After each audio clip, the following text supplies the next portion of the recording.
The reason why most people don't get the miracle because they're too proud. They're too proud in their education. Me, I went to Fordham University. I went to Yale University. I went to Princeton. I went to Harvard. You are too proud. Jesus don't need to do anything for you. Let Princeton do it. Mercy. Let Harvard do it. Mercy, Lord. Mercy. Let Yale do it. Oh, Jesus. Let your university do it. Some of you take pride. Well, I'm from Brooklyn. Let Brooklyn do it. Some of you take pride in your parents. Oh, my mom is this rich ambassador. We have money back home. Yeah, let the rich ambassador mommy do it. But if you want God to do it with such speed, you must get to a place of humility. Oh, who are you? Sit down. Until you get to a point where you are so humble, the grace for speed and the grace for that supersonic boom will never come upon you. Because the Bible said he resisted the proud, but he gave grace to the humble. Church, when you see a man that God is moving, and God is expediting or accelerating their life, and you feel like they are moving with speed, you are seeing a man that is humble.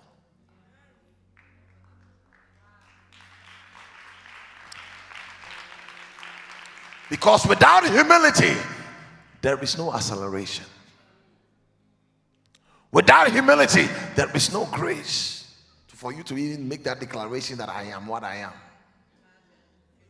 You are what Harvard is, not what I am.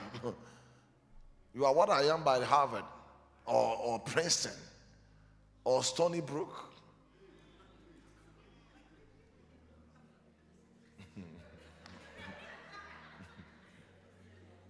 Whatever college you went to.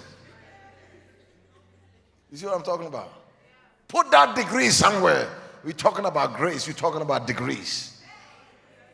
Yeah, I have this master's degrees. Master's what? Master's sit down.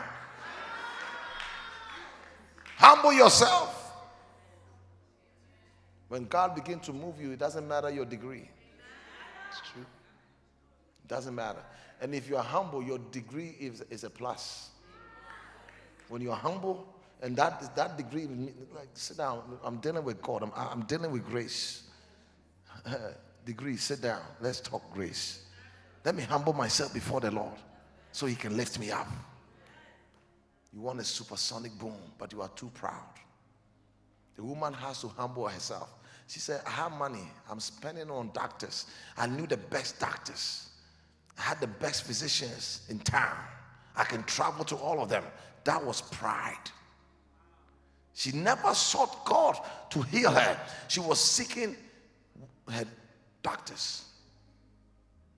And so she was walking in pride. And the Bible said for 12 years, the problem became worse every year. Until the day she's like, I'm helpless. Right. Helpless. Which takes me to another scripture called Hebrews chapter 4 verse 16. Hebrews chapter 4 verse 16. Let us therefore come boldly unto the throne of grace. Come boldly to the throne of grace. That we may obtain mercy and find grace to help in a time of need. He said, come boldly to the throne of grace where you shall obtain mercy and find grace to help in time of need. The only reason why you need grace to help because you are helpless. Jesus. So until you become helpless, there is no miracle coming to you. My God. Wow. You don't get it. It's those that are helpless. Those that they have no help anywhere. They have gone to a point where they are about to be perished. They are about to die. That is when the miracle comes. Not when you have a little bank account money that you can rely on. Mercy. That is not a miracle because your money can do that. When you are at the place where if God does not step in, if God does not step in, we are done. That is what he said. The children has come to birth, but there's no strength to push. Imagine being in the labor room where the child head has come, but you cannot push. That is where the miracle takes place. And Jehovah step in, and grace step in, and all of a sudden a supernatural grace come upon you, and you are pushing the thing. Kandula mazikatayas. I sense his presence here. Listen, I remember one of our deliveries. My wife said she got to a point she was at a place where it was no more strength, but some supernatural. She said I held her hand. Something happened, and supernaturally, grace came from heaven, and all of a sudden she pushed the thing out. Hey, tonight I pray for that kind of grace upon you. Yes, Lord. A supersonic boom miracle. Yes, Lord. I pray for the grace to be humble. Yes. I pray for the grace to get to the place where it is only God that can do this. Yes, you see, when we make the statement only God can do this, that means we are at the place where we are helpless. If God does not do it, nobody else can do it. We have no one else to rely on, nobody to help us, nobody else can step in for us, nobody can speak for us, nobody can advocate for us. It is only God that can do this.